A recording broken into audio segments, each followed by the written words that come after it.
อนเอาแถวป่ะอาบน้ำอาบเหงื่อจะไม่ถึงย้อนขึ้นนะคนสีหดโซฟาขึ้นกระไดวันนี้เขาแบบไปจับกระไดเพิ่นไว้จับกระไดเขามาให้จับใช่ไหมคุณจะถึงคุณสบายดีโอ้ยเพื่อหาก็เห็นหาก็มากระโดดแล้วบอกแมนวะ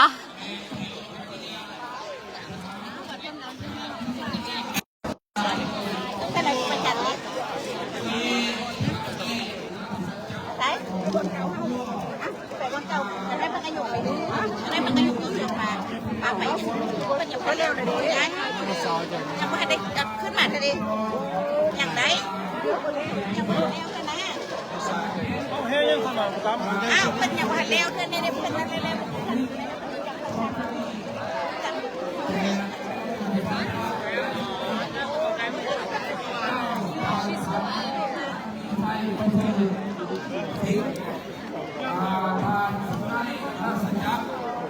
หรือว่า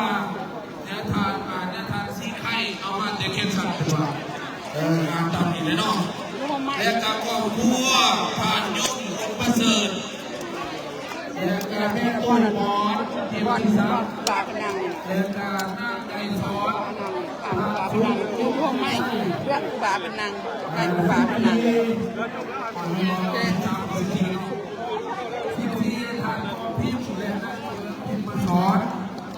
ที่มาไปยอดไปออกยอดเรียงซ่านักวงสิบหกบุญเนี่ยน้ำสุเทียนภาษาโยนภาษาดีเรียงวันนี้วัน17พอดูดวงดีเห็นป่าวัน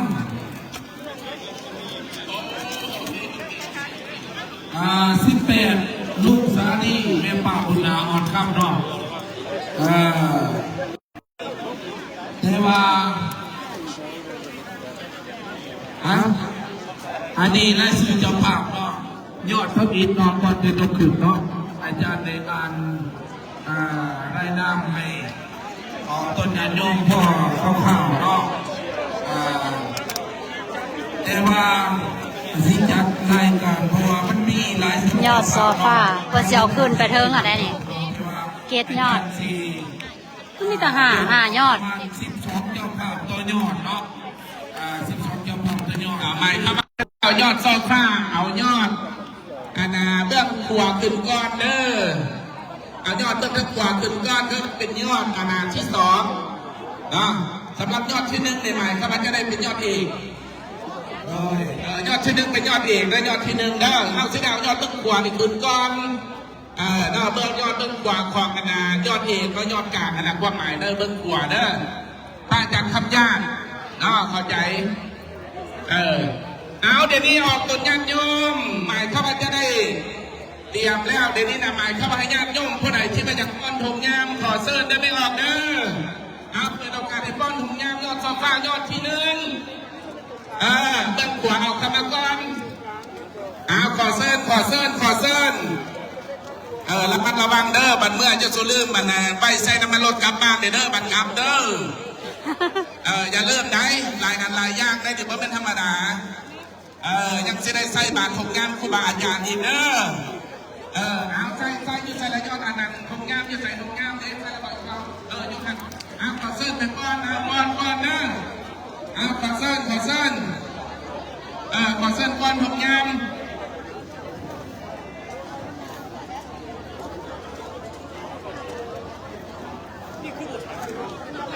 เอาขอเส้นนะโยอันยุทธัน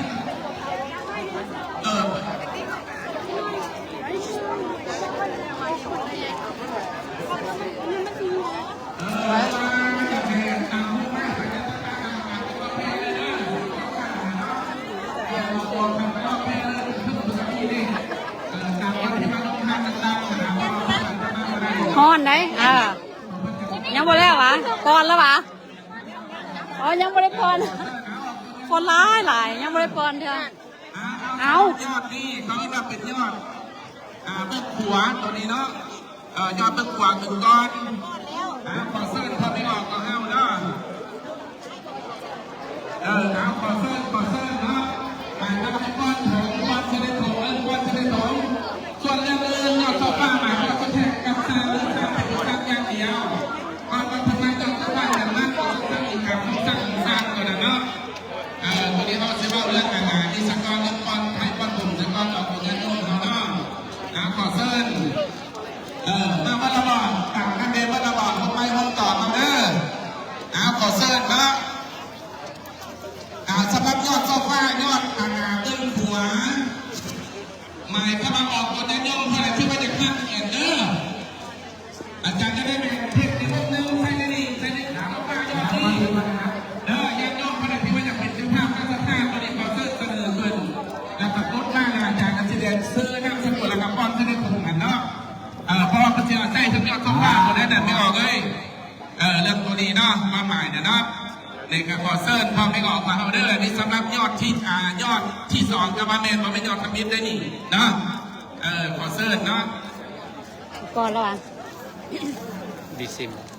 บ่ยอดนะมแรงก่อนก้อนดีสิแต่จะได้จานาเฮียงพันอานแล้วเจ้าภาพยอดโซฟาสำหรับยอดนี่เนาะมาไม่อยู่จับเจ้าภาพทั้งเบิดนะไม่ออกเลยเอาก่อนที่ม่อนทำไมยอดที่1เนาะยอดทำกินเด้อพี่น้องเด้อท่านจันทร์สมรในเดือนคำจันทร์พอดเบิร์ดเท็กซัสเนาะท่านคำลาสุวรรณแม่เขียวคัตติยาและก็ท่านพิมพ์กิงสดาพ่อเปิดของครัวท่านเตรัสจักรพ่อเปิดของครัวพ่อตู่มหาพื้นแม่ป่าคำเพลรุ่นอุบลเนาะและก็ท่านบุญกรนางคณิดาเตียมทิศักดิ์และคำสุขพบคำจัดสวิสคอมพานีและก็แม่ตู่สีท่าสาลีวงศ์และก็ท่านนางมีไซประเสริฐและก็ทานสุนัยรัศจักรและก็ครอบครัวทานยงอุดประเสริฐและก็เมติวงอนเตรียมที่ซักอันนี้คือเจ้าภาพยอดทำอินเนาะขอเซิร์นพอไม่ออกเอามาปอนได้ไม่ออกเด้อว่าอย่างไหนเนาะเพราะไหนที่มาเสนอแล้วก็มีว่าพวกเราที่ว่าอยากได้เบสไส้เนี่ยนะเนาะวงหนึ่งประมาณดอกหลายๆกระลัดก็มาเอาดอก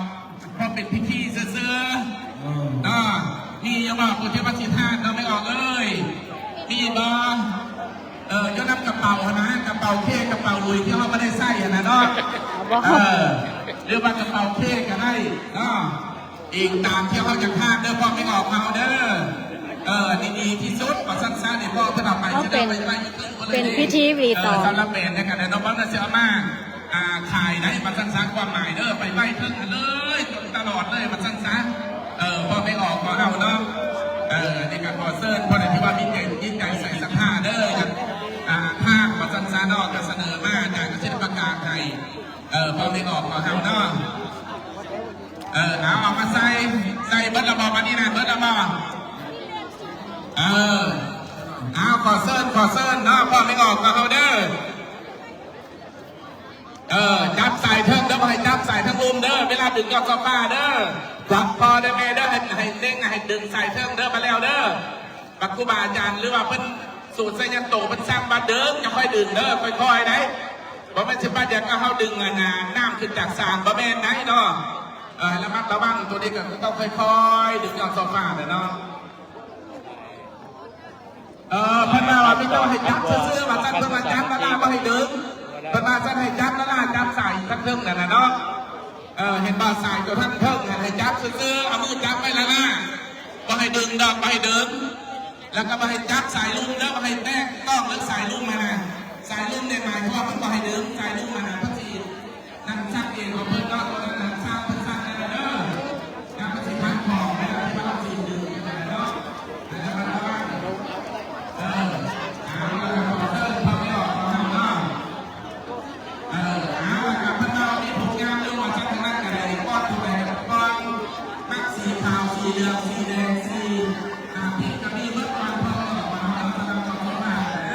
บักยาวๆด้วยนี่ ยาวๆด้วยนี่คนหลายขนาด เตรียมพร้อมแล้วบอกว่าจะมาวันนี้วันทุกคนจะมาวันนี้นะ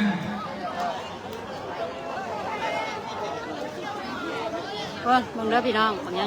วๆเลยยาวลงไปมันคนหลาย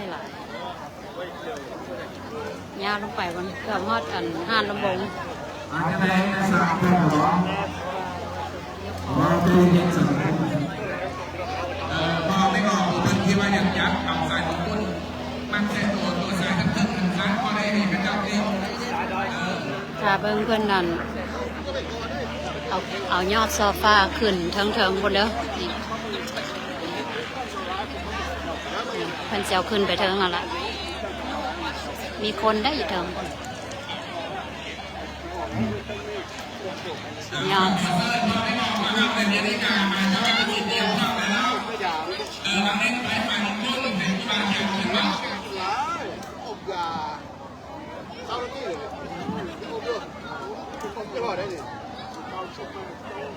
ไงไปซื้อยาวมัน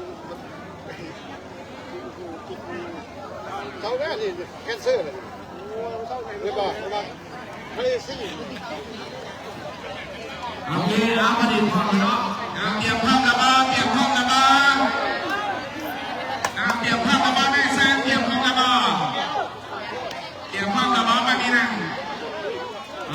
สยามพากันเดียวยกมือยกกันเด้ออีวังตาน้อยเอวังตาวังมีไซโยโหเยไซยาโกไซยาบังกันเลมาลาสิตังมาลาเสเสเสมาทามิโมราเอมาปิเสเกสาปะบุญทาจับซื้อมาให้หนึ่งเลยอย่าโดนเลยจับมาลาได้มาให้หนึ่งเลยจับซื้อจับฝากจับซื้อจับมาลาจับมาลาสายเสื้อกันสองสายนะครับให้หนึ่งเลย สุมาโมโตยาสุเยทางโมนาจาเน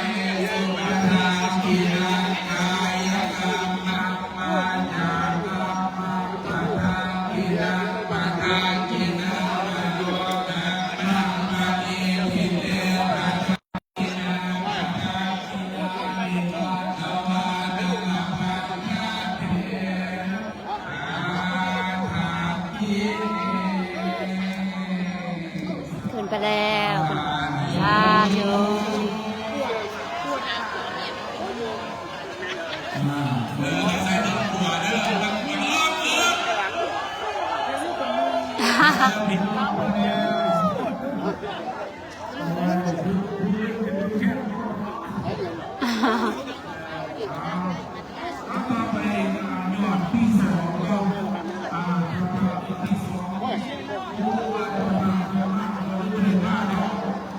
ขึ้นไปแล้วยอดหนึ่ง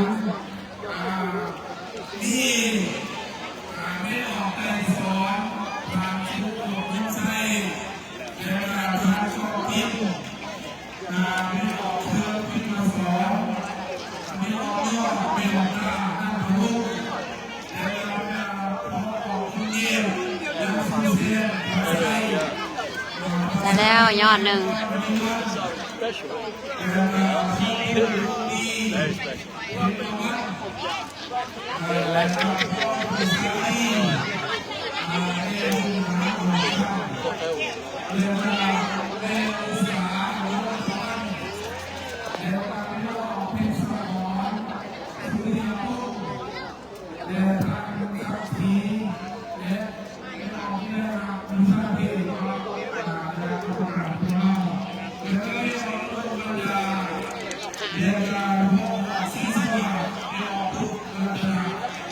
Stay tuned you guys